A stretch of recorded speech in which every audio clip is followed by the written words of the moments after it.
Good evening, everyone. Welcome to the May 11th Lebanon City Council meeting. Our first order of business will be the Pledge of Allegiance. Allegiance to the flag of the United States of America and to the republic for which it stands, one nation, under God, indivisible, with liberty and justice for all. All right, move on to the roll call members. Madam Clerk, call the roll, please. Mike Kincaid. President. Keith Campbell. Here. Sandra Jasanowski. Dick Robertson. Here. John Copeland. Here. Sierra Messenger. Rob Hawkins. Here. Thank you. Everyone's here, so we'll proceed. No minutes for this meeting, so we'll move on to old business. First item up here will be ordinance 2026-09. This is concerning the park impact fee update. This ordinance is on second reading. Ben. Thank you, Mayor. Good evening, Council. Get plugged in here real quick.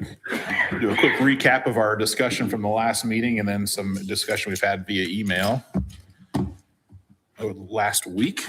All right. So we presented the zone improvement plan and park impact fee ordinance at your meeting last time. What we had proposed based on the discussion from the Park Impact Committee was a phase-in of the fee. So the fee, the max fee is $24.23, but what the committee had proposed was a phase-in over the first 3 years, essentially. As shown here in the chart, this is what was presented last time. There was discussion at the meeting and then also via email over the last couple of weeks about ramping up that phase-in a little faster. And so what we're actually proposing and actually what is in the new draft of ordinance 2026-09 for you here tonight would actually be, let me go back, essentially eliminating the fee amounts in year one, and then year two actually becomes year one. And then in year two, then it ramps up to the full phase in. So that's what you're seeing in the new draft of the Council Ordinance 2026-09 here in section 4A and then A and B. So for the first year, which would be basically November 17th of this year to November 16th of next year, single family would be a $1,938 fee. Multifamily would be $1,493 per unit. And then starting in year two, which is November 17 of 2027, through year five, which is November 16, 2031, single family would be at the max park impact fee rate of $24.23, and multifamily would be the max rate of $18.66 per unit. So that's really the only change from our discussion last time is basically a faster ramp up. Year one is a little bit higher, and then year two we hit the max fee for years 2 through 5.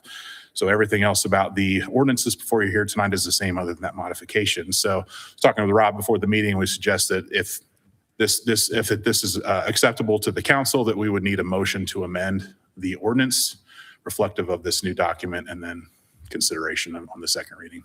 And I have a couple questions before we go forwards. So when is this fee actually paid by the developers? It is when they submit for a building permit. So if each lot will pay an individual fee per home as they pull the building permit. It's not the overall plan is submitted, it's when they actually go to actually build the home or build the facility. Yes. Okay. Yeah. So we have other fees for the city that are paid per section, 30 lots. This one is actually, they'll pay essentially $1938 when they pull a building permit for the home. Then one other question, our current fee schedule, I guess, is there something magical about the November 17th date? Because I'm also curious, could we adjust that to like a January 1 versus the November? There's something a little bit magical about it. So our existing impact fee expires, I want to say it's maybe in October of this year. Okay. And so it is a 6-month wait before the new fee can be established. So what that November 17th date is actually 6 months from basically the public notice of adoption of the ordinance. But we could theoretically push that. Like, it's not like our parking impact fees go away though if we don't adopt the new They do. They will. They will expire in October of this year. So we'll have a gap between we October. already will have a gap of about a month or a month and a half. Okay. When the old fee expires and this new fee would be implemented in November. So if the home builders are watching, they should wait for that. Yes, they should pull all their permits in October. So the 17th is from 6 months from today. It's essentially 6 months from later this week when I can publish a public notice. Okay. Yeah. Now, I'm sorry. Yep, no, good. Yep, good. Okay. Just curious. They get paid the fee when they get their building permit. Could a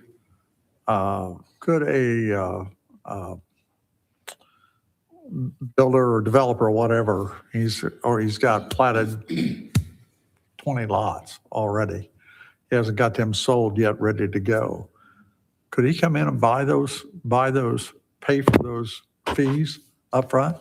They could theoretically submit 20 building permits with plans associated with each of them and pay all their fees now. Pay all their fees. They could. Yeah. And those building permits have an expiration date too. So if they don't move forward with construction, they would eventually expire. Would it affect this? I guess if that building permit expires, I guess it would affect this, right? I'm just I mean, thinking, I guess we would probably just grandfather them in that fee. We wouldn't just charge them a second park trying- impact fee. trying to see if they could buy those permits ahead of time and Theoretically, yes. If they've got platted lots and they want to pay for 20 building permits and pay all their availability fees or whatever, they theoretically could do that, yes. I'm just cognizant of builders that are kind of called midstream, right? And we obviously need to reestablish the fee and re-implement it, right? And certainly the analysis justifies an increase, obviously. So like, I'm not saying we shouldn't, I'm just trying to be cognizant of the people that are mid-cycle, so to speak, right? Already in that process that, I want to hold them harmless, but it's sometimes hard when you shift rules while people are kind of midstream. So. Yeah. Well, and that's, I think, partly why we did want to do some ramp up. So the 1938 is about $650 higher than our current rate rather than going the full fee in the year one. Any other questions for Ben or discussion from council? I'll have Rob read it and we'll have council discussion of whether we want to have amend it or proceed as initially proposed. So go ahead, Rob. Yep. Thank you, Mayor, Council. Ordinance 2026-0-09 again is an ordinance of this council amending and replacing its park impact fee upon new development in the city of Lebanon. And as we went through this is several pages in a lot more detail at the last meeting, but this council would find as follows. I'll hit the highlights. Section 1 is a conditional repeal and limitation of imposition of the impact fee pursuant to Indiana law. Section 2 addresses the establishment of an impact zone. Section 3 addresses the zone improvement plan. And Section 4, as Ben was highlighting, is the establishment of the park and recreational impact fee. Section 5 and the remaining sections get into a little bit more of the statutory requirements, but Section 5 is the credit in lieu of payment and certain exemptions. Section 6 is when the impact fee is due upon the issuance of the structural building permits. Section 7 addresses statutory lien rights. Section 8 is the form of receipts, and Section 9 addresses the impact review board, and Section 10 addresses the repeals that is set forth in a few pages. Section 11 is establishment of the park and recreational fund, and Section 12 addresses the uses of the impact fees. And again, as Ben addressed, this ordinance, if adopted by this council, would be in full force and effect upon 6 months after publication and adoption. Thank you, Rob. Any discussion, comments? Go, Dick. excuse me, do we have to amend the previous? Yeah, there would be, and that's what I want to have a discussion about now is if we want to amend it to the kind of the 1 year phase in, or if we're comfortable with the 2 year phase in. Actually, if there's any public comment on this too first. All right. Yeah, so I do want to kind of have a discussion if we want to talk about a 2 year step in like it's currently proposed, or just the 1 year phase in, or certainly a full implementation is also an option too, if that's what you guys wanted to do. There's different ways to do that. So if there's any thoughts, opinions on that. I make a motion, we amend. I just want to make sure there's no other comments. We're good with the 1 year step in? That's what I'm hearing? Yes? Okay, thank you. I just want to give her a chance. Go ahead, Mike. Yeah. Make a motion that we amend 2026-09 to reflect the changes in the current draft. Okay, we have a motion to amend and a second from Sandra. All in favor of the amendment, say aye. Aye. Those opposed? Okay. Now we'll talk about the adoption of the ordinance. Any comments, discussion on that? Make a motion, we approve 2026-09 As amended. as amended. There we go. Motion, is there a second? Second from Sandra. All in favor, say aye. Aye. Those opposed? Ordinance 26-09 is adopted. Thank you, council. All right, next up, we ordinance 2026-10. This is concerning the planning department's fee schedule. Ben? I will just recap briefly. HEA 1001 had some specific requirements on how the planning department can implement fees for development. So it was partially in response to that new bill from the state, and also partially because it's been since 2019 since we have evaluated our fee schedule. And so we did go through our entire fee schedule. We increased a handful of fees. We decreased actually a couple of fees also based on House Bill 1001. And so what's before you here is a new fee schedule for the planning department. We've actually changed the format, made it a little bit easier to read, a little bit easier to follow the fees. But this is the fee schedule we'd like to propose for the planning department and get approved. This is another one that also has a wait period before it's implemented. It's currently a 3-month wait before these fees would become effective for the planning department. But with that, is there any questions? You think this will have a significant change in permit fee revenues, or? It's probably not going to have a significant effect. We made a slight increase to residential and multifamily permit fees, but I mean, we're talking about $50 a permit, so not significant. A big part of our fee collection is really the industrial projects, and that fee is the same as it was before. So I don't expect to see a significant change in our fee collection. Are we in the neighborhood or surrounding communities? I think we are in the neighborhood. Again, I think with House Bill 1001, we can't just raise our fees because we want to be I understand. comparable. I But understand. yes, we are in range, if probably in the lower 50%, probably actually on some of them. There questions or comments for Ben this time? Rod, may I read it, please? Thank you, Mayor. Council Ordinance 2026-10 is an ordinance amending section 92.007 and 92.022 of the Lebanon City Code. As discussed at the last meeting, the Lebanon Plan Commission conducted a public hearing on April 20th, 2026, and sent a favorable recommendation of this council of a vote 6-0 to adopt the revised fee schedule. And this council finds that sections 92.007 and 92.022 of the Lebanon City Code, as set forth in Exhibit A, are hereby amended to provide for those fees. And this ordinance shall be published in accordance with Indiana law, and after adoption, it shall be effective 90 days after publication. Rob, any public comment concerning ordinance 2026-10? Okay. Discussion for the comments from council? No, sir. Is there a motion? I'll make a motion we approve ordinance 2026-10. Motion to approve. Is there a second? Second. Second from Rob. All in favor, say aye. Aye. Those opposed? That is adopted. Thank you, council. Okay, next up, resolution 2026-14. This is the fiscal plan concerning the Von Tilburg annexation. Ben? Mayor, so as with every annexation that we do, we have Baker Tilly complete a fiscal plan associated with that annexation. Just so for a quick reminder, this is about a 3-acre piece of property on the north side of town. 300 North is just off the map to the south, and this is on State Road 39. This property is being annexed and will become part of a larger plan unit development that is proposed for areas surrounding this. This is actually the old nursery up here on the north side of town.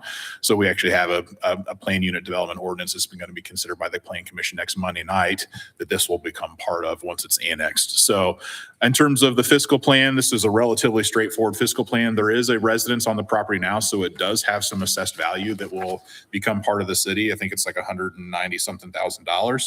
Very minimal impact on our total net assessed value. I mean, we're at 1.7 billion, so adding $200,000 does not have a significant impact on our overall net assessed value. And then obviously Baker Tilly has estimated property tax levy based on growth factors provided by the DLGF. And you can see also that then the property tax rate over time, as assessed value increases, our property tax rate actually decreases a little bit. So this annexation has very minimal impact on our current projected course for both our assessed value and our estimated property tax rates. In addition, because we're talking about a small 2 to 3 acre piece of property, There are no residents that will be there in the very foreseeable future. So there really are very, very little in terms of services that need to be provided to the site also. So again, fiscal plan is showing, projected revenue, and there really is no projected costs associated with this annexation either. It's on State Road 39, so we don't even have to take care of the roads. So very minimal costs that we'll see associated with this annexation. So that's a quick recap of the fiscal plan. Any questions for Ben on the fiscal plan? One question I have. Grab your mic, Keith. Tell me, Keith, grab your mic. Put your mic down. I'm sorry. Yep. What are they going to do with the water and how are they going to electricity if they're not going to do anything? Well, there will be a development that'll have all those improvements associated with There it. has to be, is there not a timeline when they're going to let it? I wouldn't want to sit there 4 or 5 years, do nothing. It's supposed to be on the May Yeah. May Planning Yeah, Commission meeting. the actual development proposal will be on the Planning Commission agenda next week. That's It is that's not. not the plan. It is That's my not. concern. Yeah, I think they're projecting to start, breaking ground sometime in 2027 is what they're projecting right now. So no, it is not going to sit vacant for a long time. Yep. Any other questions or comments? Rob, have you read, please? Thank you, Mayor. Council Resolution 2026-14, again, is an ordinance or a resolution by this council establishing a fiscal plan. And whereas the areas that are set forth in Exhibits A and B are to be annexed and are described in those exhibits, the required fiscal plan is set forth in Exhibit C. And this council finds that the fiscal plan is hereby approved for the area sought to be annexed. Thank you, Rob. Any public comment concerning Resolution 2026-14? Okay. Are there any motions or discussion from council? I make a motion, we accept Resolution 2026-14. Motion to approve. Is there a second? Second from Sierra. All in favor, say aye. Aye. Those opposed? That is adopted. Thank you, council. In relationship, we have ordinance 2026-11. This is the actual annexation of the Van Tilburg property at 3175 North State Road 39, and it's also on second reading. Ben. Thank you, Mayor. Just a quick recap. This is a 100% voluntary annexation petition that was submitted by the property owners. This was reviewed by the Planning Commission in terms of the zoning to recommend for the property, and this comes to you with a unanimous recommendation to assign the residential R1 zoning classification. This will be part of Council District 5 upon annexation and will be part of the Civil Rate District, Water and Wastewater Civil Rate District. So that's a quick recap of the annexation. Be happy to answer any questions. Questions for Ben on the proposed annexation? Okay. Rob, have you read it, please? Thank you, Mayor. Council Ordinance 2026-11, again, is an annexation ordinance for consideration by this council. Has been indicated 100% of the owners of the parcels identified in Exhibits A and B, which is defined as the annexation area, have filed a voluntary petition with this council pursuant to Indiana law, and the Lebanon Plan Commission forwarded a favorable recommendation 6-0 to assign the residential R1 zoning classification for the annexation area. This council has adopted a fiscal plan for the annexation area and conducted a public hearing on April 27, 2026 as required by law. This council finds that the annexation area is hereby declared annexed to and declared to be a part of the city of Lebanon. It's to further include the contiguous public highways and right-of-ways. And the annexation area, again, is assigned Council District 5, as well as a residential R1 zoning classification, and it will be also made part of the water and wastewater civil rate districts and shall be in full force and effect in accordance with Indiana law. Thank you, Rob. Any public comment concerning ordinance 2026-11? Okay. Discussion, comments from council?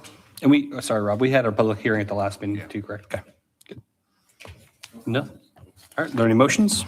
I'll make a motion that we approve ordinance 2026-11. Motion to approve, is there a second? Second. Second from Dick. All in favor, say aye. Aye. Those opposed? All right, that is approved. Thank you, council. All right, next up, ordinance 2026-12. This is an amendment to chapter 76 of the city code concerning speed limits. This is County Road 200 North, County Road 350 West, and this is also on second reading. Kevin. Thank you very much. Again, second reading on this ordinance to establish speed limits for a couple of newly annexed roads in the LEAP district, specifically County Road 200 North. Those portions of that within city limits from 500 West to County Road 350 West.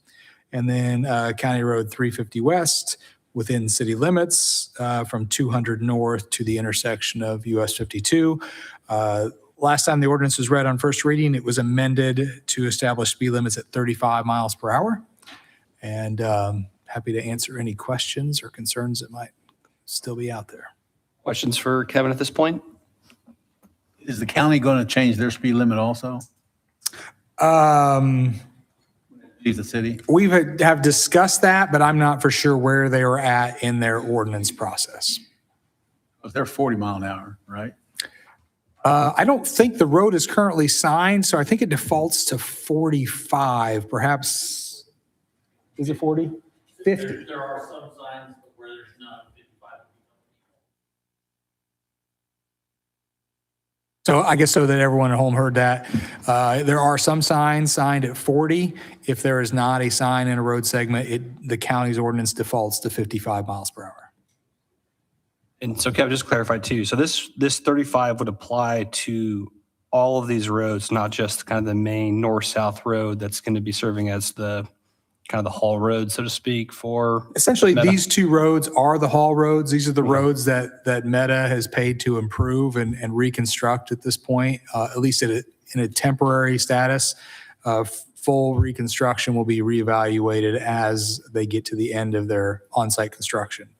So this wouldn't impact the 300 North then, No, this or is, Hazel Rig Road? this does not change anything on Hazel Rig Road, 350 North, 250 North, depending on how you name those, east and west of 350 West. Those remain, most of those road segments remain in the county, and those speed limits will stay the same. Any further questions for Kevin? We know what those speed limits are now. Officer Dixon? They're 40. 40. 40 now. Those are 40. Do you have I questions? believe Andrew? we set, to refresh maybe the conversation last time, I believe we set it on 35 because those were some of the new speed limits established on the newly reconstructed roads around the LP1 and LP2 Lilly North sites. So Witt Road north of that site, the new Weber Drive to the east side and 375 north were all lowered to 35 miles per hour. And I still agree with that, that 35 that we had all set last time. Because of those roads and being new and everything, they're going to go faster anyway. When there's no policemen around, they're going to speed faster. So the 35 at least is going to hold them back, not speeding so fast, hopefully. Well, I guess I would say to that, I understand what you're saying and the need to slow them down. But generally speaking, people drive the speed they feel comfortable driving. These are wide open roads, newly paved, slightly widened, new smooth pavement. I think without any sort of outside influence, people will probably drive much faster than 35 miles per hour. Yeah, but Yeah, originally you came and asked to move it to 20 miles per hour. And The initial request was at 20, and that was really because we hadn't had the ability to get a lot of feedback from the police department at that time on what they thought would be appropriate, and 20 miles per hour is really our default speed limit for new roads in town. Have you received any feedback since the last meeting from police department? I've heard the 35 to 40. Really, I think there seems to be a sentiment that perhaps 40 is more appropriate given the design of the road. But there is the precedent that was set on the new roads, the newly reconstructed roads around the Lilly site. Is this something, if we set it at 35, that we can come back later if the speed needs to be increased by 5 miles an hour or something that we can readdress? We can always do that with speed limits, yep. One of the ways too, one of the ways engineers will also set speeds on existing roads if there is not, for redesigning, there are design factors that will set speed limits. The other thing that engineers will sometimes do is look at speed studies and set a speed limit at 80%, the 80th percentile of the actual speeds people drive. We don't have one today, correct? We do not have a speed study today. It would take some time to put that together. When Meta's kind of called full build mode, right? They're still kind of mostly doing earthwork. How many trucks do we think road will have on it a day? Ballpark is fine if it's not going to hold you to it, but Boy, I don't know that I have a ballpark on that. So a couple of things that are happening is there's access right now for Meta off of 32. This is another access point that they will be using. In addition, they're constructing 200 West. And once 200 West is constructed, they do plan to move the bulk of their delivery traffic to 200 West. But it's significant. It's hundreds of trucks per day. And the good thing you mentioned earlier the last time that it's consistent with Lilly and all of the roads there. And I agree with that too. Very much. and we'll be doing similar like electronic signage, things like that. Correct. We've already, as you're all aware, we've added stop signs along 350 West at 250 North and 350 North Hazel Rig Road. That will help to slow traffic down as they have to hopefully are coming all the way to complete stops at those intersections. Those stop lights or stop signs will be flashing red stop signs. There's also warning signage. And then on 350 and 200 North, Meta is also funding, similar to what Lilly did, the radar LED controlled speed limit signs. So they will flash at you to slow down if you're driving too fast. So there's some driver behavior that you can control a little bit there when the police enforcement is not in place. So where are the dump trucks coming that are cutting across Hazel Ridge Road off of 52? I think the bulk of them, and I don't know for certain, but I would guess the bulk of them are probably coming from Noblesville, which is where the main stone supply is for that site. So that's primarily what they're hauling in now is crushed aggregate, crushed stone. And so they're literally, I couldn't even guess, hundreds of trucks a day coming back and forth between here and Noblesville. Yes, that would be the main route they're taking is 32 through town. And then they're either 32 to the southern entrances or they're going up 52. And we are working with the county to add signage, add barricades on Hazel Rig Road there off of 52 at 250 North. That will try to deter some of that construction traffic from there, send them up to the intersection of 350 West and 52 where the Hall Road is, where we want them to be driving on and not through not down 250 West, which is really more of a residential county road cross section. A lot of homes along that road.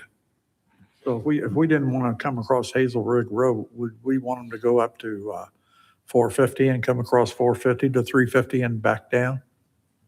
No, I want them to go all the way up to where the Hall Road intersects US 52. Or, I'm sorry, there's County Road 400 North. Yeah. Is also been improved. Yeah. So the County Road 400 North, that little quarter-mile section between 350 and 52, that's also been improved as well as in 350 up there. So either one of those. And there are going to be median improvements on 52 that are currently being designed, as well as traffic signals at both of those intersections.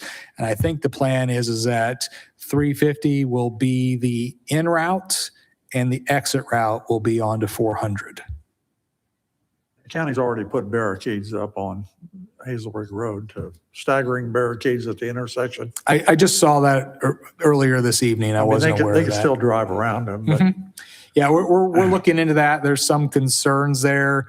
You still got to get people and farmers in and out of those roads. So we need to maybe adjust where those signs are and how they're spaced. But yes, I think we're planning to, essentially the county is planning to close those to through traffic. I think they're getting ready to seal it and stripe it, aren't they, or something like that? It is on the county's schedule for micro surfacing and restriping this summer. Striping would help. I'd keep the trucks where they're supposed to be, try to anyway. kind of hard to do when they're driving down the road and nobody's coming at them. They're not, A little hard. they're going to straddle the line anyway, so. Questions for, comments for Kevin? Okay. I'll have you read it, Rob, and then we'll public comment. Thank you, Mayor.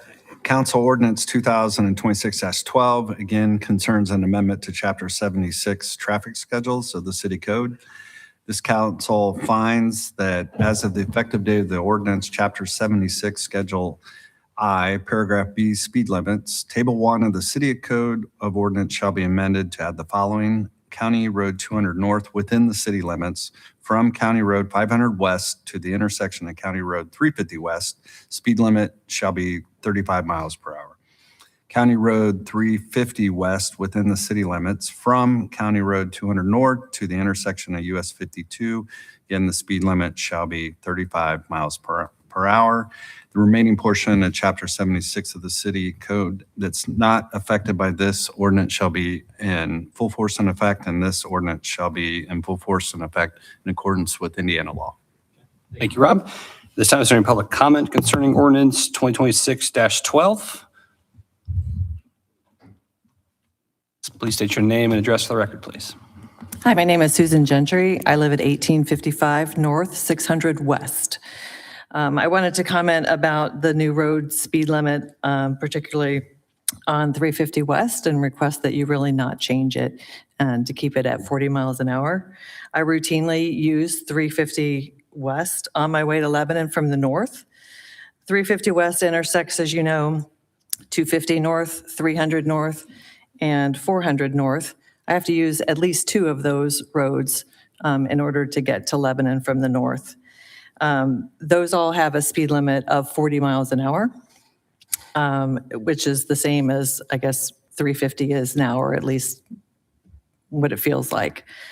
The new road is, of course, wider. It's lined and obviously very nice and intersects with all of those roads. I feel that changing the speed limit down is unnecessary, confusing, and could be viewed as really a speed trap for people that use that road.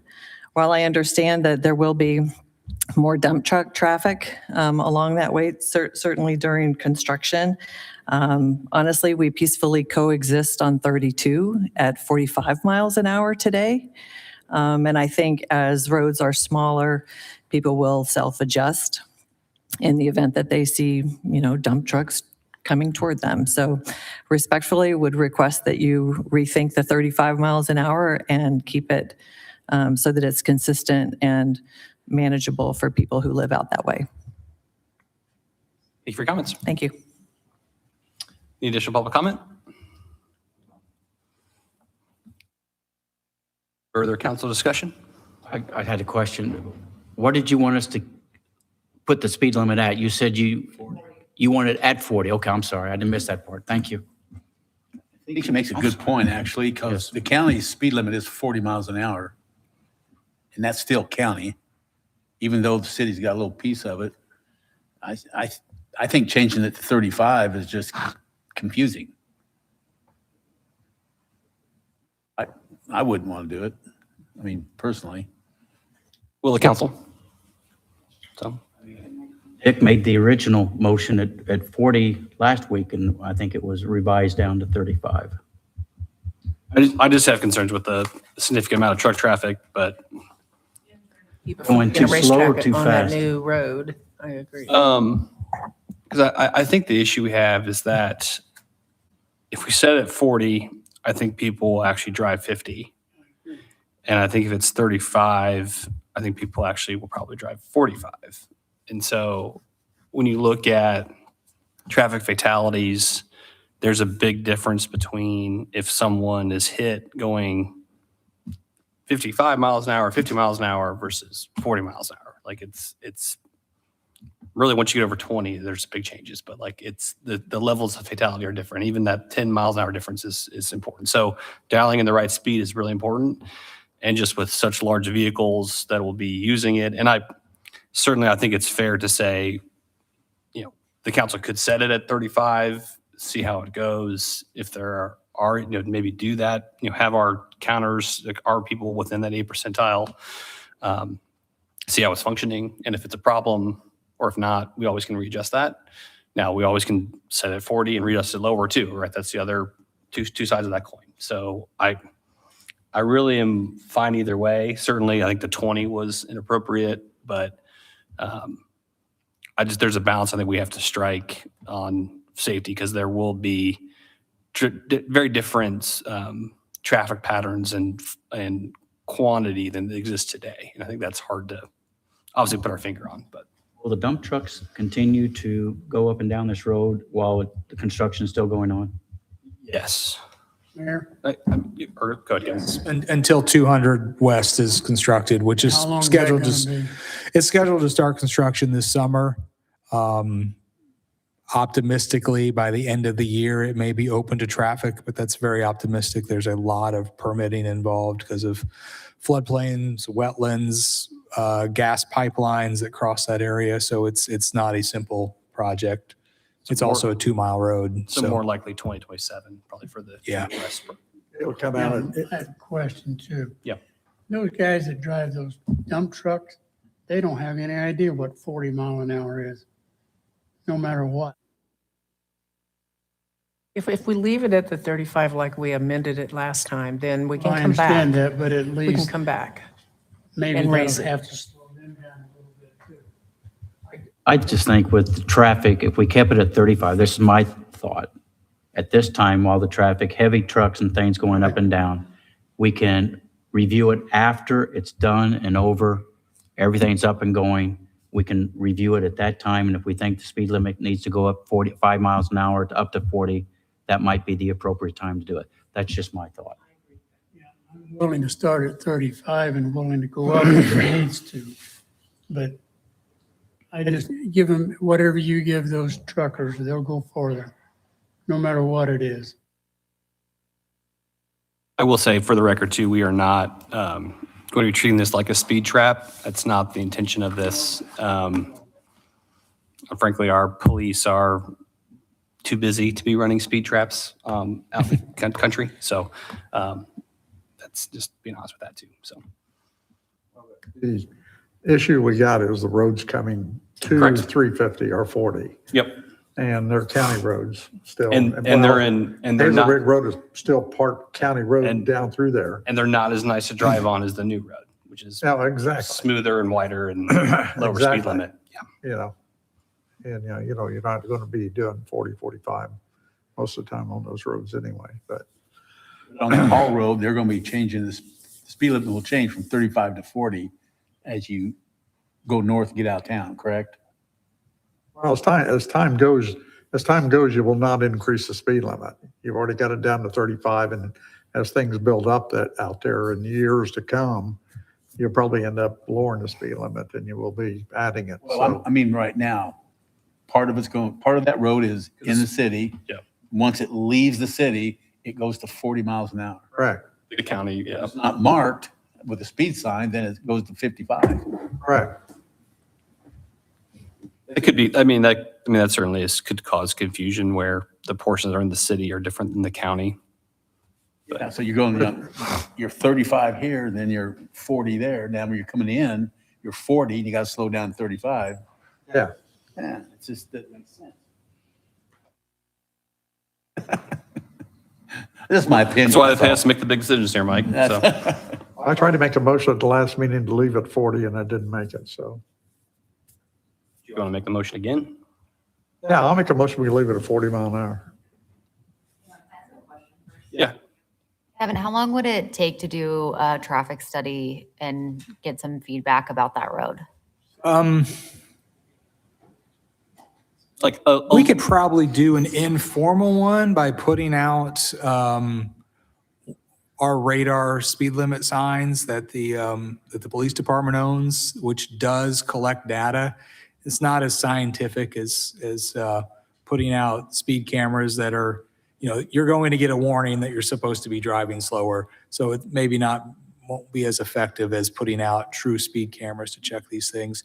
But we could, I don't know what the availability of those are right now, but as soon as one is available, I'm sure we could move it out there. collect data for a week or two and come back to you and let you know where that stands. But so I'm afraid I can't answer fully. I don't know if Officer Dixon knows where that equipment is sitting right now. While he's coming up, so currently, is the speed limit 40, or is it kind of not defined currently what the speed limit I is? believe this, I'm not sure it's fully signed out there, but I think It's in the city though, right? So does it have a default? I'm not sure. No speed limit I'm currently not is what sure you're telling what me? we would write ordinance violations on Right. as Like a these truck came go into the whatever they city. Would want. it default to our standard or would it default to whatever is signed? I don't know if officers. Yeah, I mean, that's, so I'm actually kind of on the same page as the residents in the area. I think it stays 40 for a lot of the same reasons, the confusion, you're going down a road that's pretty highly traveled. At least the main part of Hazel Rig Road is. And so to try to split it right in the middle and go, we're going to change this now. Plus, obviously, we've had some kickback from a lot of people who don't particularly like the meta site. Why upset them one more time with something that is already going smoothly and change it to something else, in my opinion. I spent some time out there running traffic. Really didn't get too many people. I stopped 2 cars. For the dump trucks, I'm saying about 30 an hour is what we're getting down that road right now. Okay. So it's only 2 companies that I see out there on 200 North. Everybody else is using 32, so. Information from the front, that's helpful. Thank you, sir. Yeah, so could kind of go either way, but I think 40 is more appropriate personally too. So you're not seeing the speed issue then with the dump trucks? then? No. Okay, And that's and good. as you're coming off 350 West, the max speed I've seen them hit's like 42 before they have to slow down to make their turn into the plant anyway, so. Okay, that's good. How many trucks you seen in an hour? I've seen about 30 an hour on 200 North right now, on the times that I've been out there running traffic.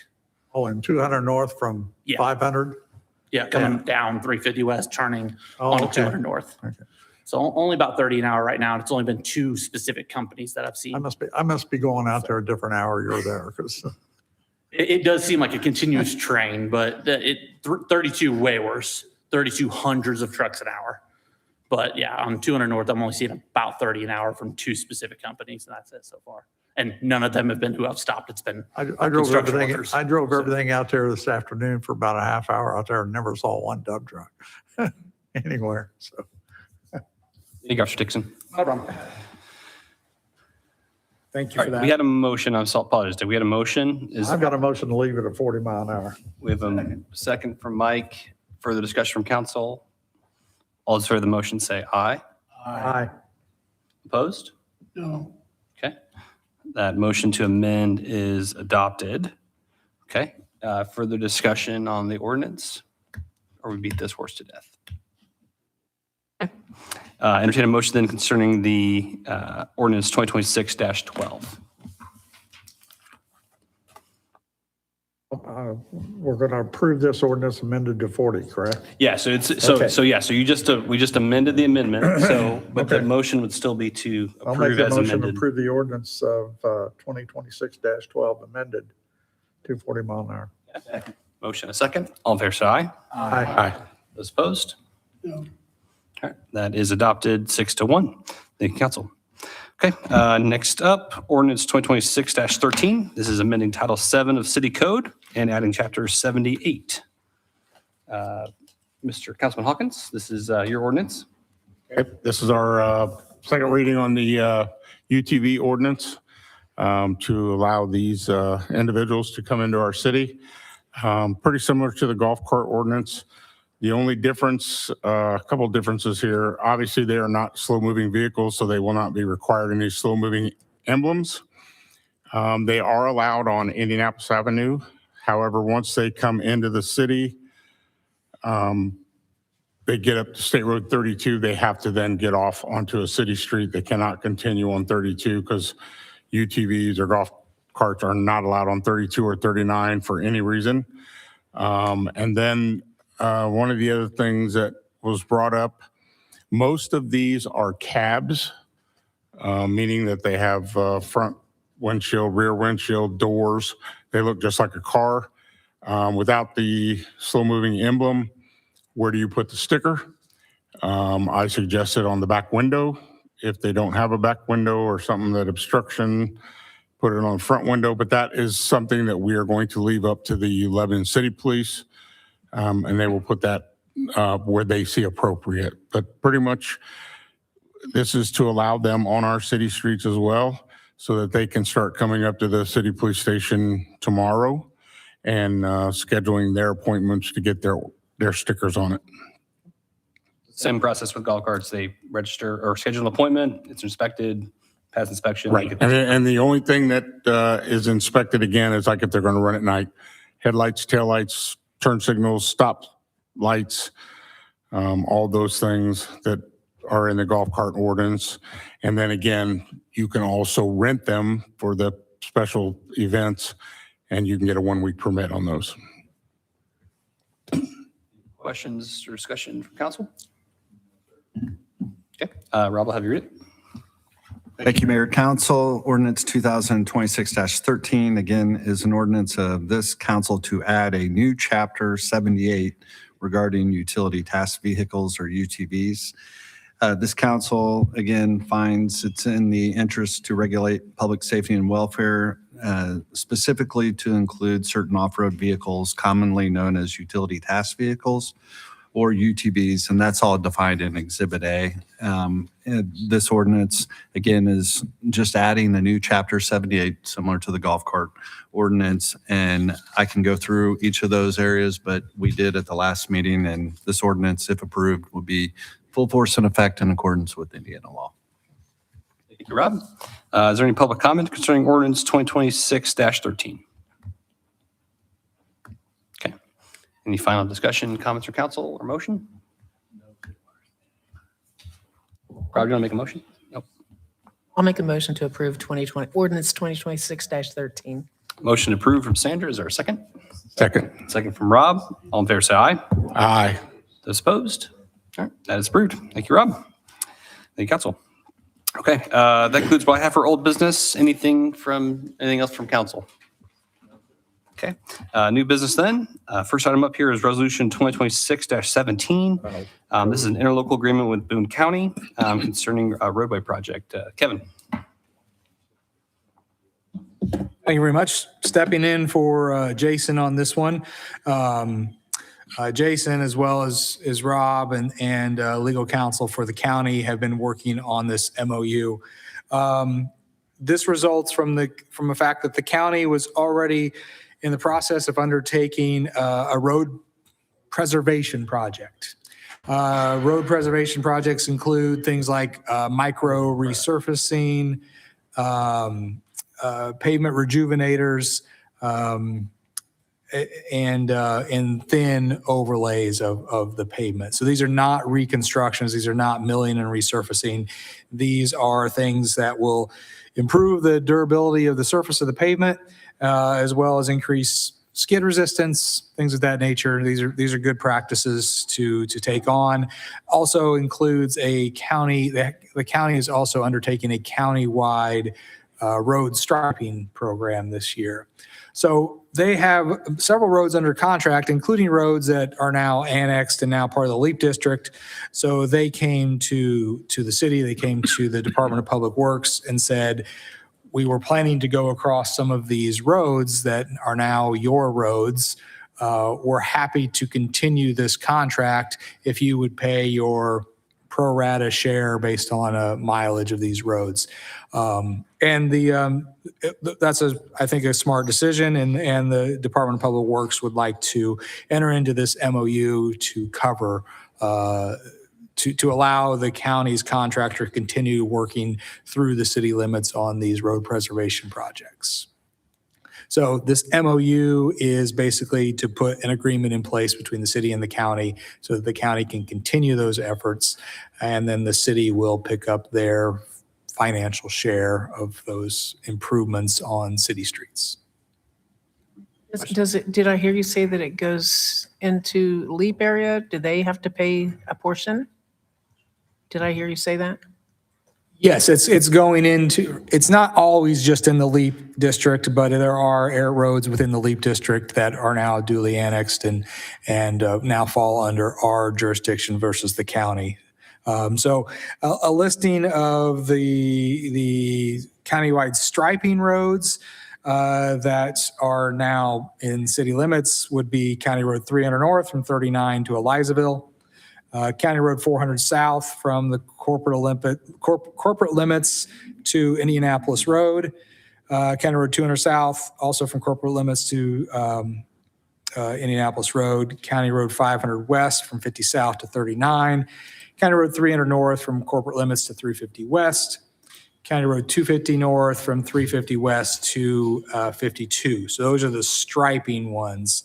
And then there are the microsurfacing covers County Road 400 South from corporate limits to Indianapolis Road, County Road 500 West from 50 South to 39, County Road 300 North from corporate limits to 350 West, County Road 250 North from 350 West to US 52.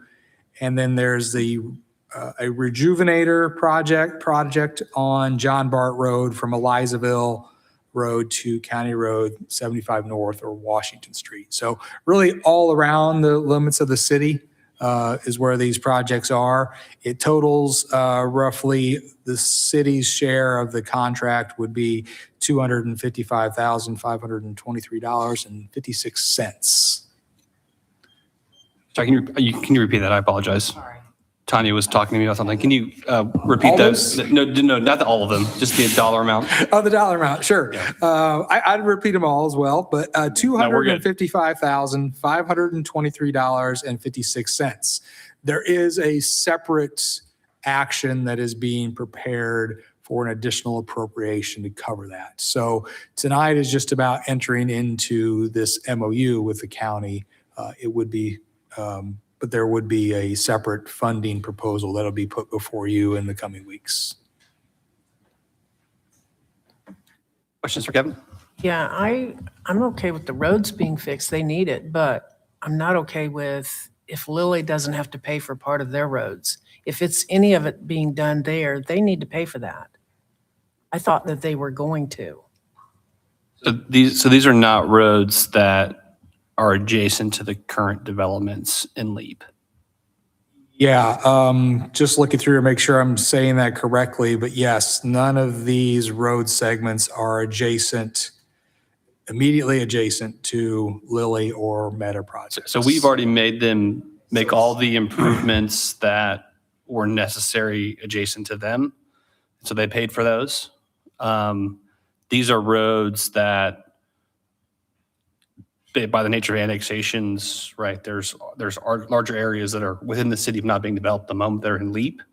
So there's no tenants, so to speak, that are being developed. So it's like, does that make sense? So there's really not someone to pay for it other than, yeah. But if a project comes in later on that has to widen the road, improve the road, they will pay for those for sure. Yeah, Lilly paid for the stuff around Lilly, not for the whole LEAP district. Yeah, yep, okay. Any other questions or concerns? Do you know how much the county's paying, right, Kevin? Because if that's our share, that's all, I mean, I think the county is probably pretty big then. Yeah, I don't know what the total is, but yeah, it's significantly larger than that. So. I'll have you read, Rob? Yeah, and Mayor, Council, and then just one point of clarification. So this resolution 2026-17 is to approve an interlocal agreement with Boone County regarding the construction, maintenance of roadways versus an MOU. We had some discussion, just felt like due to the nature of the services that are being provided here by the county, which the city could undertake, an interlocal agreement was more appropriate. So you may have seen a little bit of back and forth, but I know the subject line in some of the emails suggested MOU. So, but there's more teeth to an actual interlocal agreement versus a MOU. And where we are in the status at the county level, the commissioners heard this at its last meeting, approved it. The county council, I believe, is tomorrow, and they will consider a similar. adoption of a resolution approving an interlocal agreement that's attached here too. So I'll just hit the highlights again. Boone County is governed by its Board of Commissioners as well as the City Council as the fiscal and legislative body of the county, and the city and the county desire to undertake a road preservation project, as Kevin was alluding to, and that the roadways are defined in Exhibit A. In accordance with Indiana law, the parties, the city and the county, desire to enter into an interlocal agreement, and that form is attached as Exhibit B. And we provided some further detail and amendments to that, which you have seen. So this council would then approve the proposed agreement, and substantially the form is Exhibit B presented to the council at this meeting. The mayor would be authorized to execute the agreement and any other necessary agreements that may be necessary, and this resolution shall be in full force and effect in accordance with Indiana law. Rob, any public comment concerning Resolution 2026-17? Okay. No comments, discussion from council? No, sir. Is there a motion? I'll make a motion that we approve Resolution 2026-17. Motion to approve. Is there a second? Second from Sierra. All in favor, say aye. Aye. Those opposed? That is approved. Thank you, council. All right, next up, Resolution 2026-15. This is concerning limited condemnation authority for Lebanon Utilities. We have Ed Basquel and Jeff Jacob. Ed.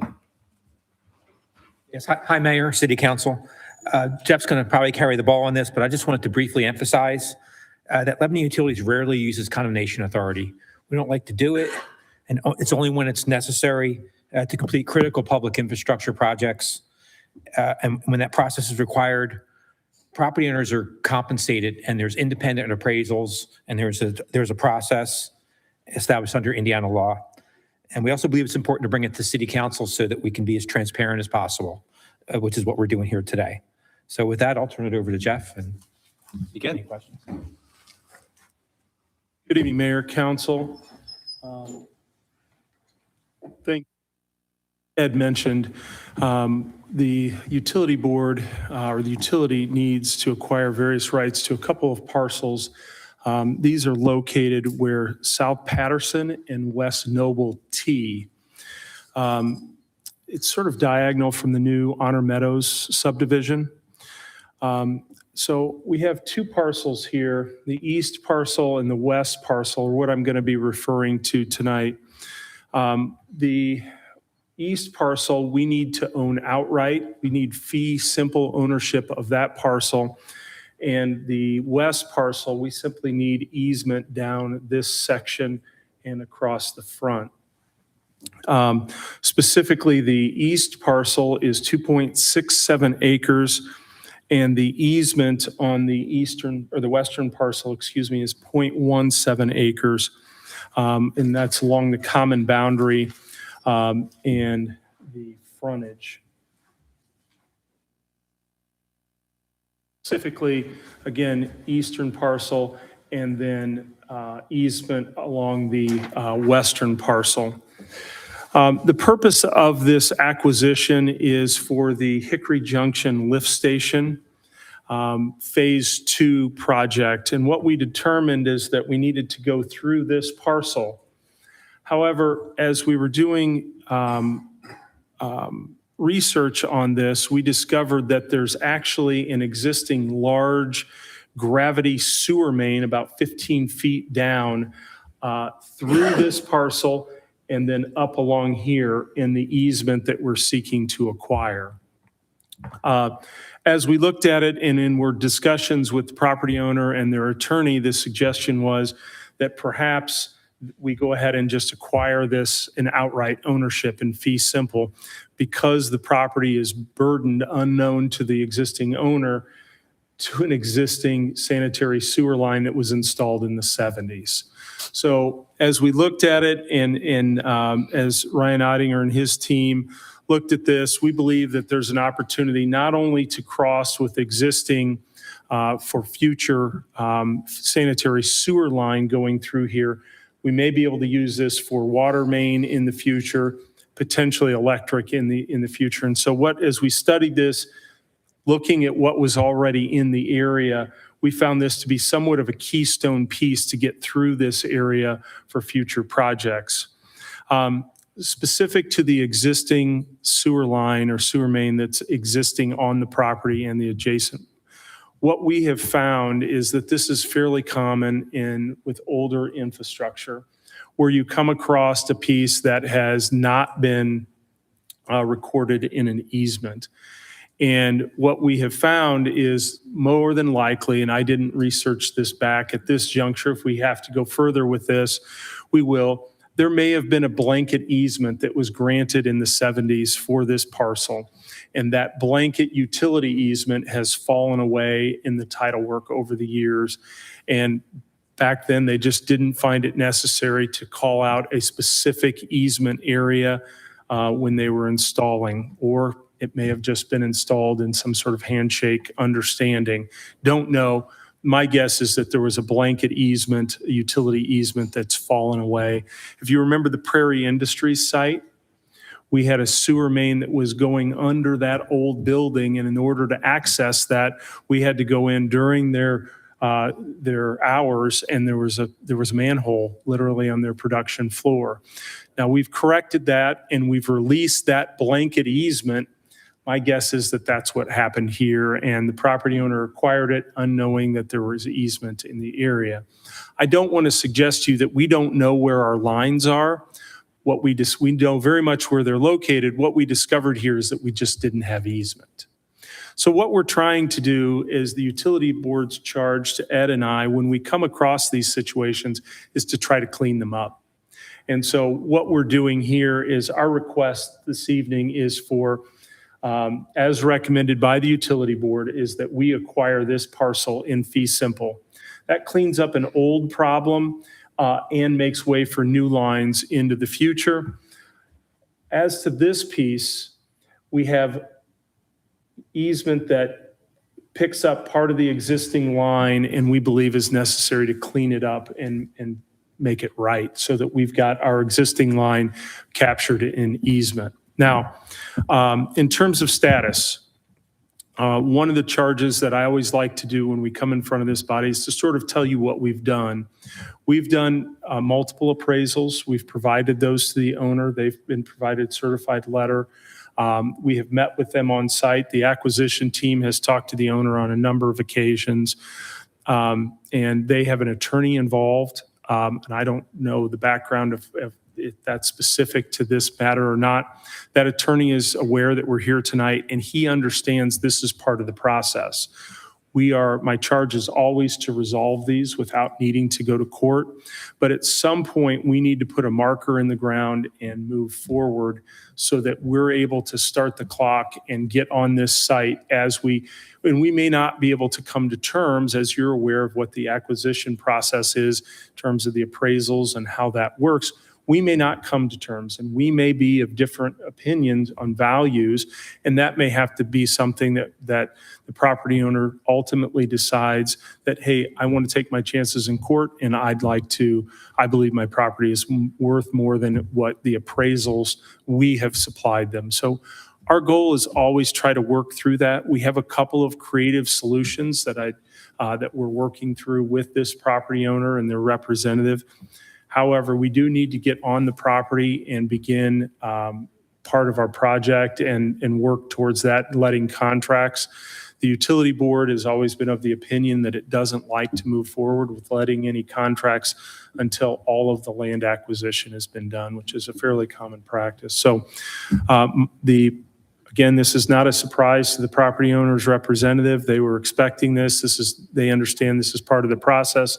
That doesn't mean we're done discussing, but it does mean that we're getting close to needing to move forward with the process. As always, we'll keep Mr. Shine apprised of the status if and when we need to file this and how that process goes. Happy to answer any questions. Any questions for Jeff? So this allows the utility to start the work on the property now. So what it will do is it would allow us to file a condemnation action if we're unable to resolve this in the next couple of weeks. And that would allow, once that condemnation action is filed, there is a process where we're able to pay into court the court appraised value of the property, assuming there are no objections by the landowner, which we don't anticipate there would be. We pay that into the clerk of courts. And then once that's paid, we are able to access the property and begin construction, or in this process, start letting contracts and doing more site work. So that's all part of the condemnation process that would enable us to move forward with that. Basically, he's wanting more money than it's been appraised for. We have a difference of opinion in terms of the valuation. So, and that may be, and that's not unfair. I certainly have a different opinion about what my property is valued at versus others, and that's fairly common. You know, we have run into quite a bit of that with some of the what IEDC paid for property, and it has set some values through the roof and some expectations, and that's been a real struggle with some of the other condemnations that we have that are open right now. And I understand that. And so we're trying to educate and work through some of those other condemnations as well. So, Is there anything on that parcel of property, not the house or the one side, but the map on the right side that you guys are wanting to acquire there? it is vacant land. All empty? Correct. Is it one owner that owns the two parcels and it's being proposed to split like that? Oh, so it is two different parcels, one owner. Okay, two different parcels, one owner. Correct. Yeah, it's already split. Yep. Why aren't the owners here tonight or their attorney? I don't believe so. I spoke to their attorney today, sent him an email. They're aware, and he did not indicate that he would be appearing. He understood, and I made clear to him that said, hey, this doesn't mean that we're changing anything. He said he completely understood, and but I would not expect him to have been here tonight. So this, in other words, then, is if they don't agree with the price that we've set, then you're going to take it anyway, right? So we will file an action with the court, and the court then appoints 3 appraisers. When that value comes back, we then pay that value into court, and we are then able to start our project. That preserves the right for the property owner. We can move forward with the project, and the property owner, we would then argue to a jury on the value of that property, if it would get to that point. So what is their standing right now? Have you talked to the property owners, I've spoken to their representative. their representative?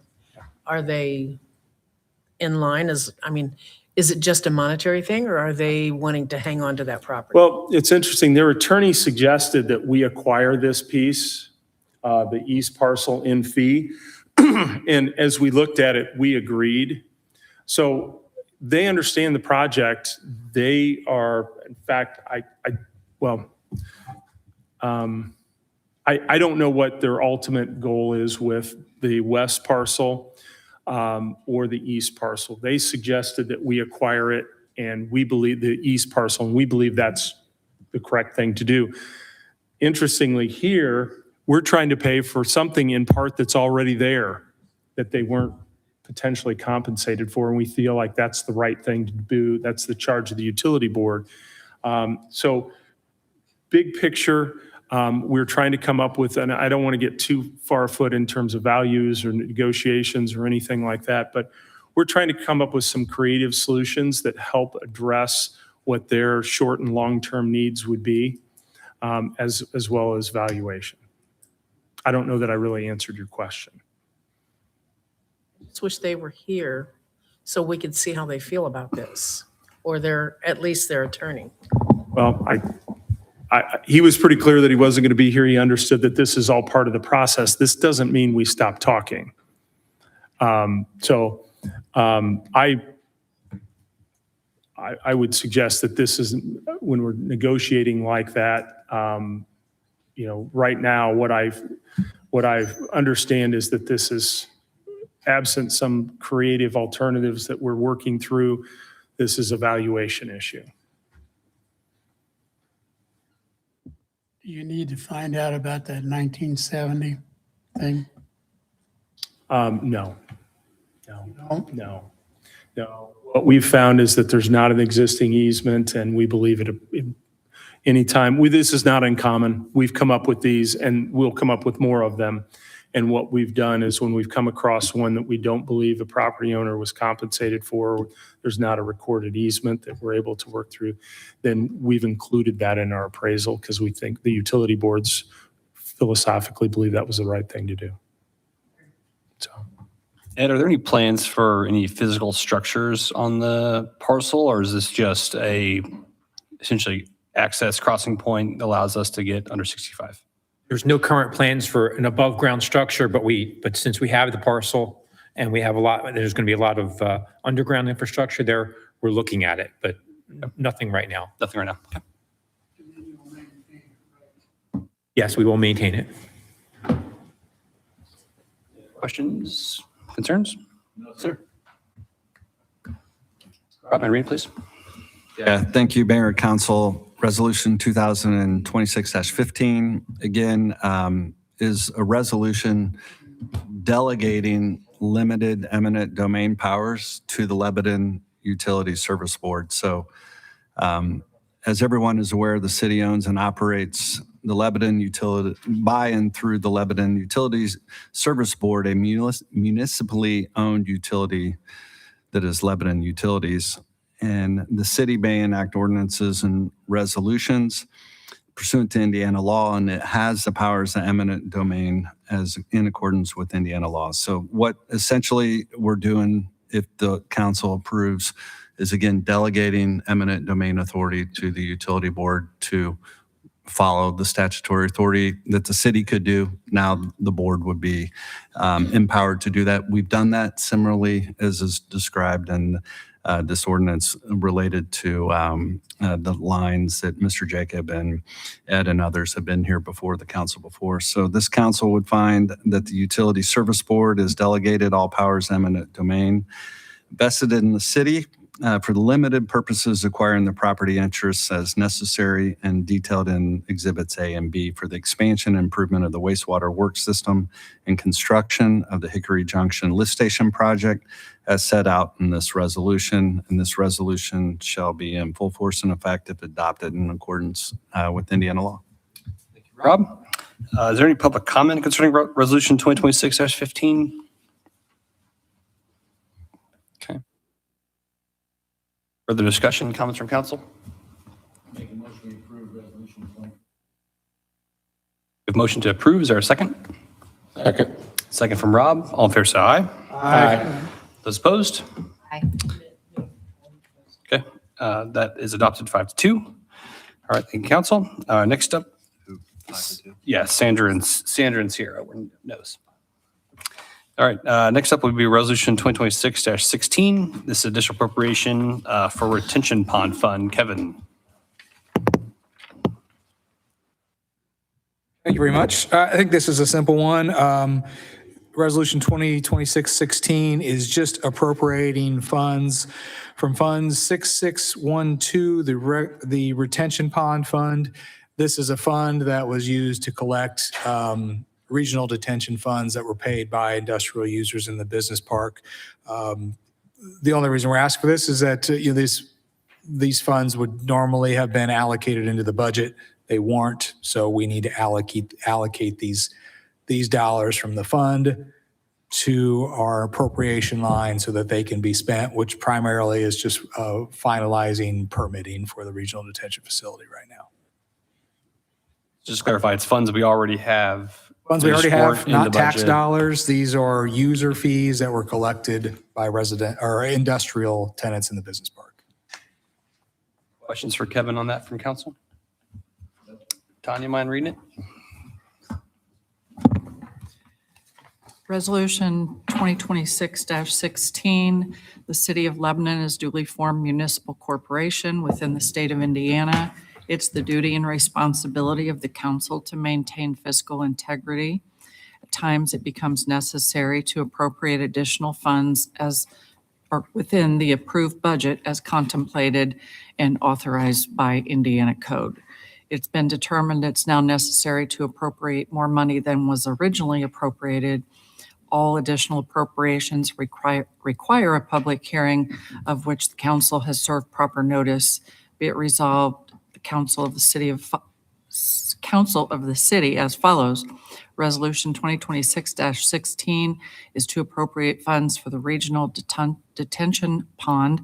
As Kevin noted, it's Fund 6612, and it's for $246,828. Tanya? At this time, I'll open the public hearing on Resolution 2026-16. If you need public comment, please come forward, state your name and address for the record, please. Seeing no sudden movements, I will close the public hearing on Resolution 2026-16. Any further discussion, comments from council? Is there a motion? Is there a motion? Make a motion, we approve resolution 2026-16. Motion to approve. Is there a second? Second. Second from Dick. All in favor, say aye. Aye. Those opposed? That is approved. Thank you, council. Thank you, Kevin. All right, next up, this will be ordinance 2026-14 concerning a salary ordinance amendment. This is concerning a new position in the planning department. So Ben. Mayor, so the planning department's in a relatively unique situation that I'm sure you're all familiar with. We've got 3 building inspectors in the department, and we've got our building commissioner that's overseeing what soon will be $28 billion worth of construction. So right now he spends pretty much all day, every day out at the 2 Eli Lilly sites. There's about 12 buildings under construction on the north site and something like half a dozen buildings on the Foundry site on State Road 32. So his entire day is essentially spent overseeing those. And he also has office hours where he reviews, does plan review and things like that too. So we're quickly reaching a tipping point where he's not going to be able to manage what will soon be 3 construction sites once Meta gets going on buildings. They're doing deep foundations right now. They'll start doing shallow foundations probably in October, I believe is the first ones. And that's really when our building inspection service will really ramp up on the Meta site. And our building commissioner will not have time to manage all 3 of those sites. Our other 2 guys are doing inspection services on other commercial and industrial projects and also all of our residential projects too. And we expect to see a ramp up in residential inspections later this year as well when a lot more of our residential projects come online. So we're at a point right now where we're at a pretty full workload with our 3 guys, and with Meta coming online, we really need somebody with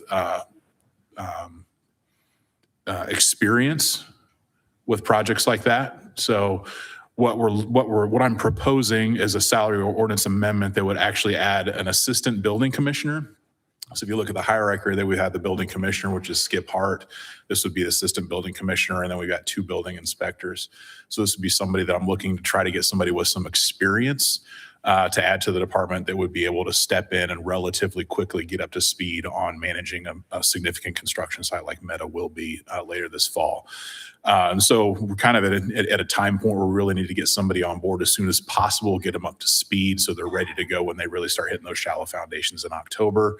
We do expect them to start pulling building permits on regions 3, 4, and 5 this year as well. So that will be 10 data center buildings. So that's about 3.6 million square feet of building that we need somebody to be able to oversee right there. So we're at a point now where we really need to get somebody on board now. So rather than trying to wait until budget time for this next year, we got to get them on board now, or we'll be really behind this fall when Meta really ramps up. And at the same time, we're expecting a lot of residential stuff to ramp up too.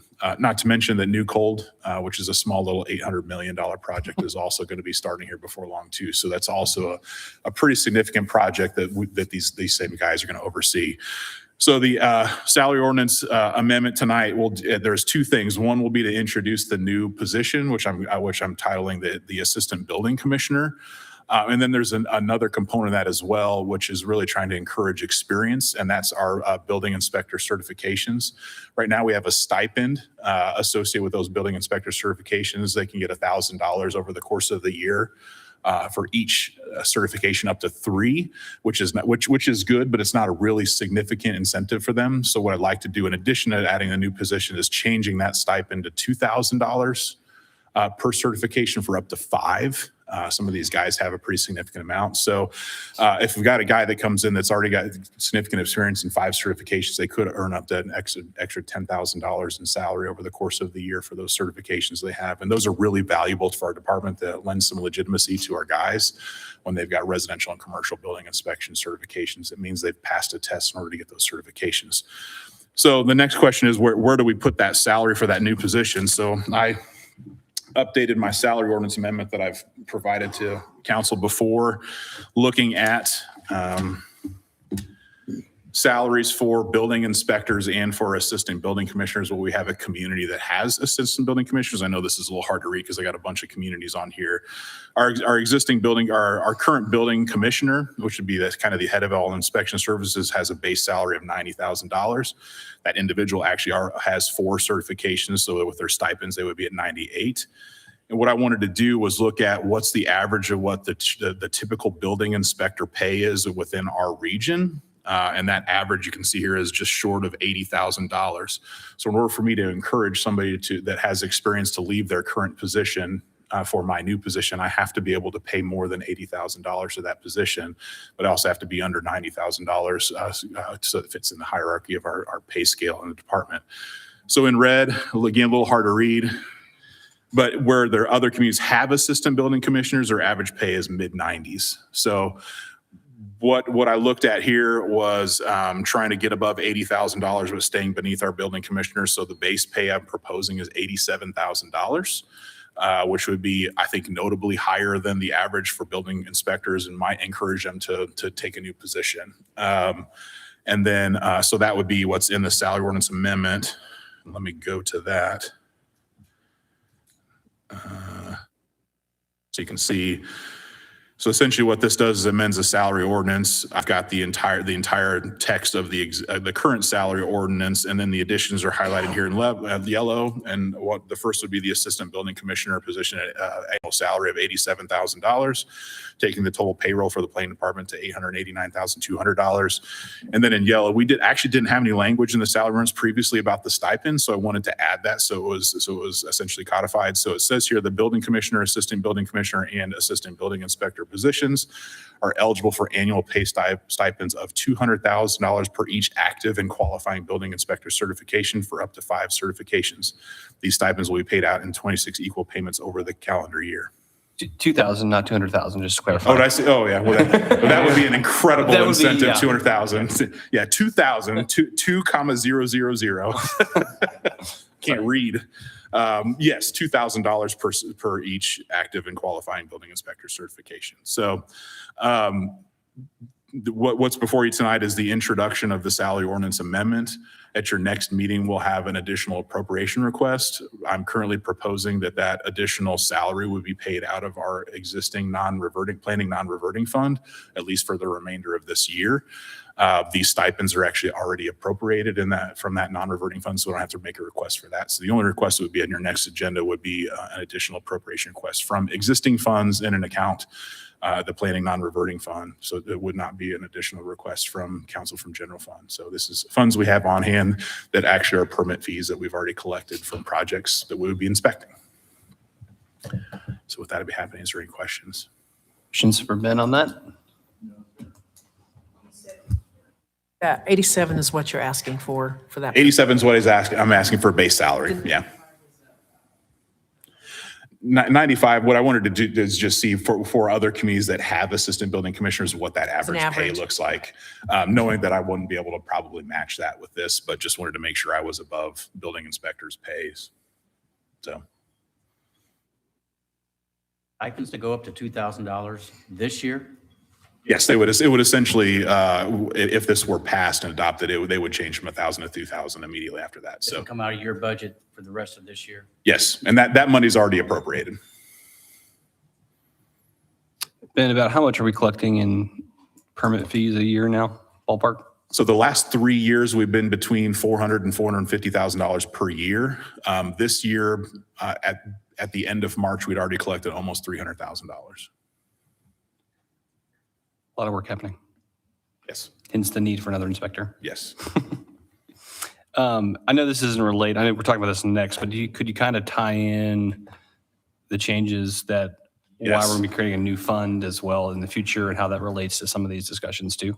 Yeah, so the next item on your agenda is somewhat related to this. We're required by state statute after July 1, all of our permit fees we collect will have to go into a specific non-reverting fund, which we already do have one. But the additional language in that new state code is that the fees collected can only be used to pay for expenses associated with essentially reviewing and issuing permits and doing inspections on those projects. So for most planning departments, the cost associated with doing those things is staff time. So what I've concluded, because we don't really have third-party reviewers and inspectors, is that our fees we collect will have to be used to pay salaries.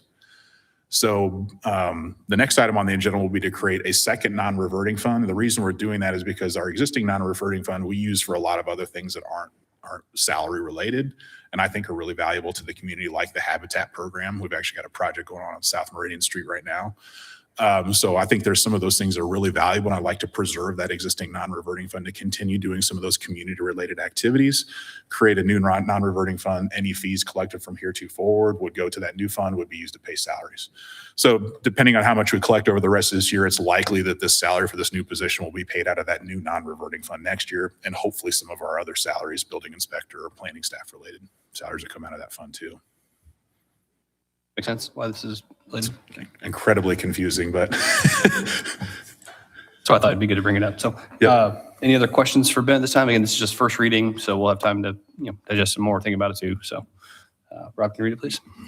Thank you, Mayor, Council. Ordinance 2026-14 is an ordinance amending Ordinance 2025-34, fixing the salaries of certain employees of the city. As Ben indicated, this is an amendment, again, Ordinance 2025-34, which establishes the compensation to be paid by the employees of the city for the calendar year of 2026. The Lebanon Planning Department needs to add a new assistant building commissioner to address increased workloads and add additional stipends for critical building inspector certifications. Therefore, this council finds that the city's salary ordinance is adding an assistant building commissioner position within the planning department with a maximum annual salary of $87,000 and an annual pay stipend for building inspector certifications of $2,000 per certification for up to a maximum of 5 certifications for the building commissioner, assistant building commissioner, and assistant building inspector positions that are eligible for those stipends. That's all set forth in Exhibit A or Attachment A to the salary ordinance.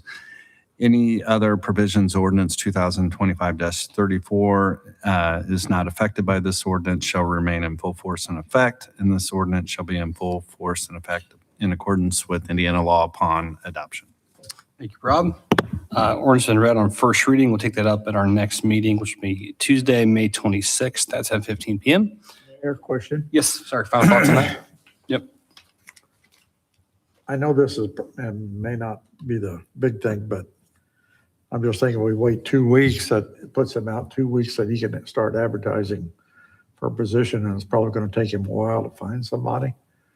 I'm just thinking, is this above us to not go ahead and I didn't want to go assume to that. second reading? And I didn't want to assume that, but if the council's, I just think the sooner he can get it out on the street, the better it is for him to try to find somebody, because these positions are going to be hard to fill.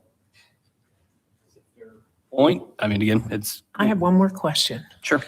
We set up those stipends last year at 1,000.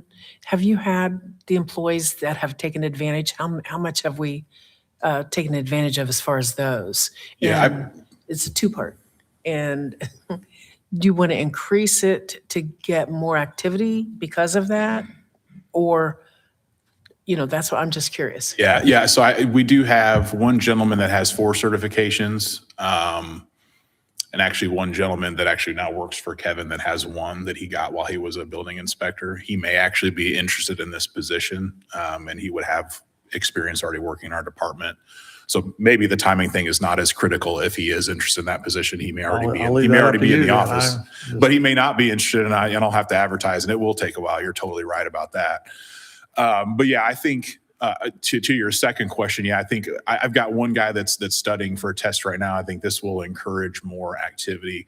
Like I said, the more our inspectors have certifications, the more legitimacy they have as an inspector when they're out on site. So I think this will help encourage and incentivize them to maybe even look at some additional certifications. Wasn't enough to encourage them. Yeah, I mean, by the time you pay taxes on that, it ends up being about $80 per pay. So it wasn't doing it wasn't a huge incentive, and this will help. I mean, as much as we can.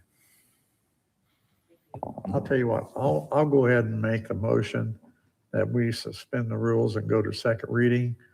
And if it passes, we'll move on. If it doesn't, that's okay. We have motion. Motion made. We have motion to suspend the rules and move ordinance 26-14 to second reading. Is there a second to that motion? Second. Second from Mike. In order for that rules to be suspended, we have to have unanimous vote. All those in favor say aye. Aye. Are those opposed? Okay, motion is adopted. So we will move ordinance 2026-14 to second reading. For discussion, comments, or a motion? Is there a motion concerning ordinance 2026-14? Make a motion, we approve ordinance 2026-14. Motion to approve. Is there a second? Second from John. All in favor say aye. Aye. Those opposed? All right, that ordinance is adopted. Thank you, council. All right, next up, ordinance 2026-15. Thank you, council, on that decision. Just a heads up on that, we will still do the additional appropriation for that position at the next meeting, but we'll definitely get the advertisement out here shortly. So appreciate that consideration. So this last item here, again, is related to HEA 1001. Again, as we kind of talked about a little bit briefly on the last one, we're now required to have a non-reverting fund for all planning department fees. And they can only be used to pay for costs associated with essentially processing and issue permits. So in our case, salaries. So because we wanted to preserve our existing funds and be able to continue to use them for some of our community development initiatives like our Habitat program, which has been hugely successful. We want to keep those fees in their existing non-reverting fund and create this second non-reverting fund to collect fees from this point forward. So there wouldn't necessarily be any revenue that's going in our existing fund, but we'll be able to continue using that for things like Habitat for the foreseeable future. So this new non-reverting fund would essentially be used to collect planning department fees from this point moving forward and respond to HEA 1001. So what we'll essentially have to do as we get into budget time towards the end of this year, we'll have to see how much has been collected to this fund, and then direct as much of our salaries as we can to that fund for next year. And then the rest of our salaries would have to continue coming out of the general fund. We'll basically have to do that exercise every year, depending on how much we collect in fees. So if, for example, if we collect $600,000 next year, that means we can put a lot of our salaries into this non-reverting fund and remove them from general fund. But we'll basically have to do that exercise every year, depending on how much we collect in fees, since it's not a consistent number every year. So that's what this ordinance is intended to do, is set up this additional non-reverting fund to use forward for the fees. Still working with Tanya's office on getting the fee fund and fee revenue and fee appropriation lines. We'll get those numbers plugged in there for you before the next meeting. Ben, one thing I would say is we may want to consider a name change of the fund. It is slightly different, but I can change it more. I would say, like, plan department, call it the pre-July one as their community impact fund or something. So it makes it very clear that what it is. And so we can kind of don't cross the streams, so to speak. I can play with that a little bit. Yeah, I feel like that might be a little bit cleaner than, it might get confusing with the treasurer's office of they're sounding so similar. So do I need to, in terms of changing the name of the existing fund, do I just work with them on an? Add to it. Okay. I think it's probably more on the back end, but. More of the dash community impact that we, Okay. Habitat's included in everything that we have.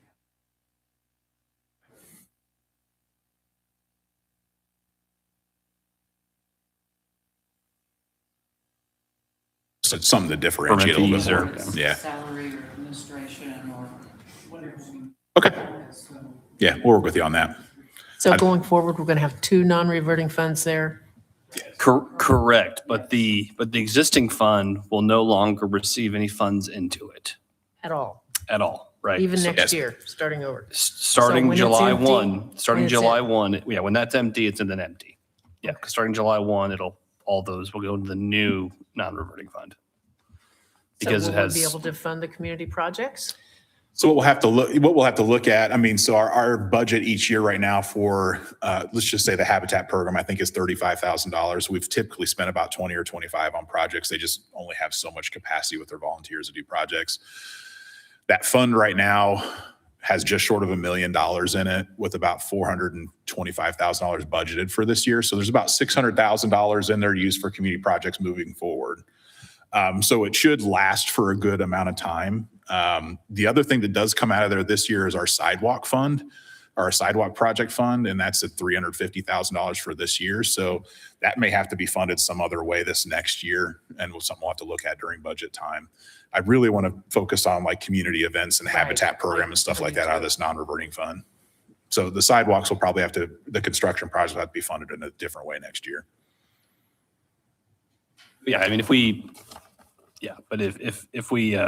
pull out the sidewalks, it should last for quite a bit of time on that one. So Hopefully up to 8 to 10 years before we'd have to look at a different revenue source.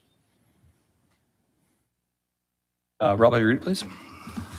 Thank you, Mayor. Council Ordinance 2026-15 is again an ordinance establishing a non-reverting fund for collection of planning department fees. As been indicated, House Enrolled Act 1001 requires the Department of Planning and Zoning to assess a permit fee only in an amount that is no more than reasonably necessary to cover applicable costs to process an application, inspect and review plans, or prepare detailed statements for an applicant. It also requires that these fees be maintained in a special fund dedicated solely to reimbursing the cost actually incurred by the Department of Planning and Zoning.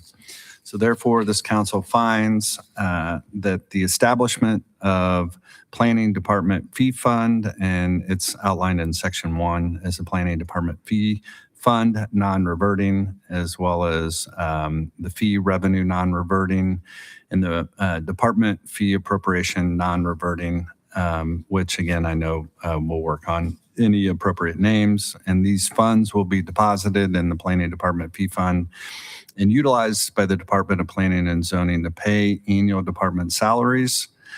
And this shall be non-reverting such that the balance of the fund will carry over from year to year and be available to the Department of Planning and Zoning as set forth herein. And this ordinance shall be in full force and effect after adoption in accordance with Indiana law.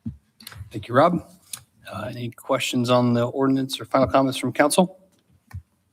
Okay, we'll take that up at our next meeting then, which will be Tuesday, May 26th at 7:15 p.m. Okay, that concludes what I have for new business. Anything from council? Okay. I appreciate everybody. I know it was a long meeting tonight, but we got a lot done. So I appreciate the patience and the diligence. So with that, would move on to claims and entertain a motion. Motion to pay the claims from Mike. Is there a second? Second. Second from Rob. All in favor, say aye. Aye. Those opposed? All right. Any announcements or discussion? Entertain a motion to adjourn. Motion adjourned. Motion adjourned from Dick. Is there a second? Second from Sandra. All in favor, say aye. Aye. Those opposed? Okay, as a reminder, the next meeting will be Tuesday, May 26th, not a Monday because of Memorial Day. So we're delayed a day. So it'll be on Tuesday, May 26th at 7:15 p.m. All right, we are adjourned.